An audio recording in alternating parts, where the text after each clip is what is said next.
Shalom, saudaraku. Di dalam episode 6 sebelumnya, kita pernah membahas tentang si pemalas yang disuruh belajar kepada semut, binatang yang kecil, yang walaupun dia tidak ada pemimpin, dia tidak ada yang mengatur saudara, tidak ada yang mengawasi, tidak ada juga yang mendikte, yang memerintah, tapi semut tetap bekerja dengan baik. Bahkan saudara, semut itu mengumpulkan makanannya di waktu panen. Supaya ketika masa panen itu berlalu saudara, dia tetap ada persediaan makanan. Nah, kitab Amsal berbicara sangat banyak tentang kemalasan. Di dalam Amsal 26, penulis menyebut beberapa karakteristik dari seorang yang disebut pemalas. Ayat ke-13, berkatalah si pemalas, ada singa di jalan, ada singa di lorong. Ayat ini saudara adalah ayat yang memberikan gambaran tentang seorang yang selalu memiliki banyak alasan untuk tidak bekerja. Ayat 14, seperti pintu berputar pada engselnya, demikian si pemalas di tempat tidurnya. Ayat ini memberikan gambaran tentang seorang yang sangat cinta kepada kenyamanan, yang berbaring di tempat tidur dari satu sisi ke sisi lain, seperti pintu yang digerakkan namun tidak berpindah.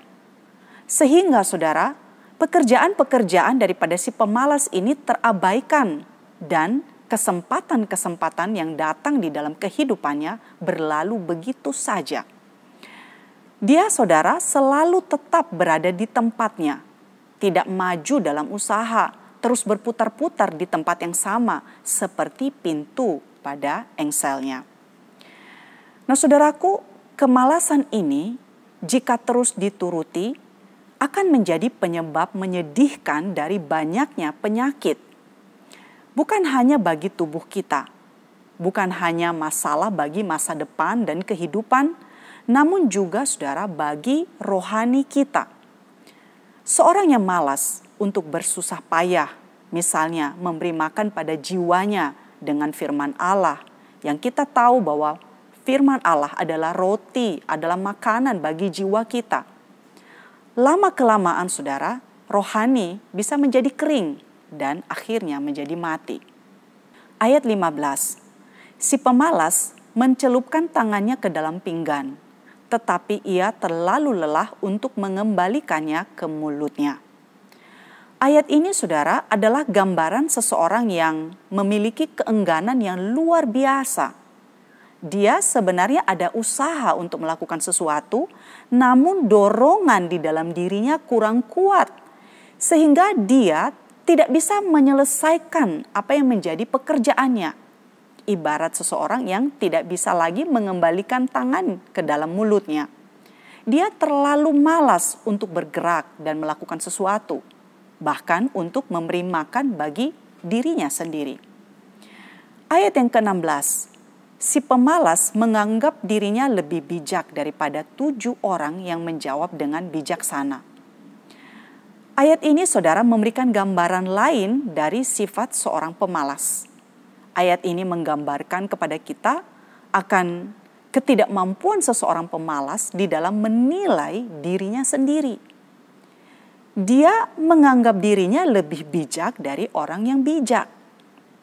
Nah, 7 orang yang bijaksana di sini adalah gambaran kesempurnaan. Angka sempurna, saudara.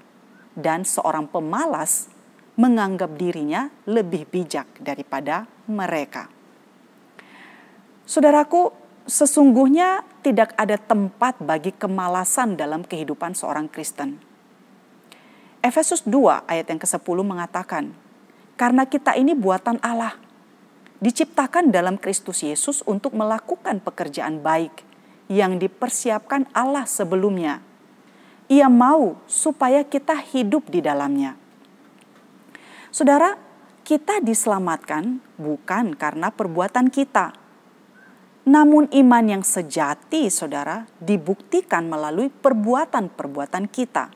Seperti yang dikatakan di dalam Yakobus 2. Nah, kemalasan melanggar tujuan Allah bagi orang-orang percaya. yaitu untuk melakukan pekerjaan yang baik itu. Kita semua tahu ya bahwa kemalasan hanya akan membawa kepada kemiskinan dan kekurangan. Kemalasan juga saudara akan menjauhkan kita daripada berkat-berkat Allah dalam hidup kita ini. Sebab bagaimanakah kita bisa menikmati dan meraih apa yang Tuhan janjikan kepada kita jikalau kita malas untuk bekerja dan kita malas untuk melakukan apa yang menjadi bagian kita. Termasuk saudara ketika kita malas untuk membaca Alkitab, kita malas untuk berdoa, dan kita menjadi pribadi yang tidak memiliki gairah dan hasrat akan Allah di dalam hidup kita. Nah, ini berbahaya saudara. Di dalam Yohanes 5 ayat yang ke-17 dikatakan, Bapakku bekerja sampai sekarang, maka aku pun bekerja juga. Allah kita saudara adalah Allah yang bekerja.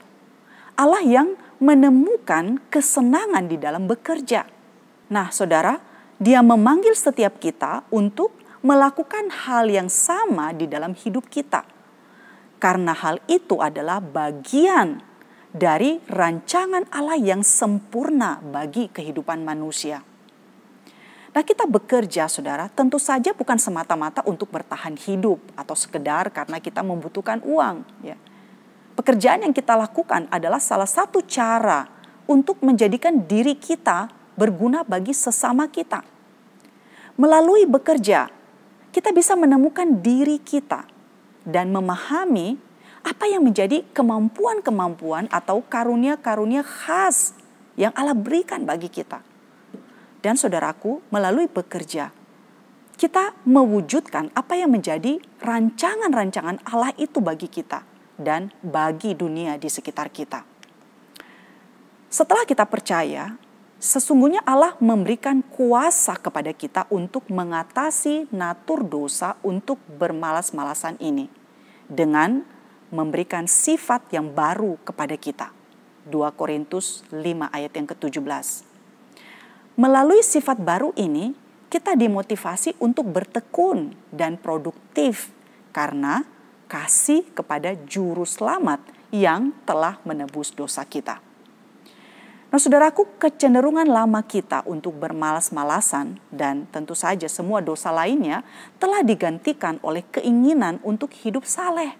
Efesus 4 ayat 28 mengatakan, orang yang mencuri, janganlah ia mencuri lagi, tetapi baiklah ia bekerja keras dan melakukan pekerjaan yang baik dengan tangannya sendiri, supaya ia dapat membagikan sesuatu kepada orang yang berkekurangan. Kolose 3 ayat 23 sampai 24 mengingatkan kita untuk melakukan pekerjaan kita dengan sungguh-sungguh seperti kita melakukannya untuk Tuhan. Apapun juga yang kamu perbuat, perbuatlah dengan segenap hatimu seperti untuk Tuhan dan bukan untuk manusia. Kamu tahu bahwa dari Tuhanlah kamu akan menerima bagian yang ditentukan bagimu sebagai upah. Kristus adalah Tuhan dan kamu hambanya. Nah, apa yang kita kerjakan saudara dihargai oleh Allah jika kita bertahan di dalam ketekunan.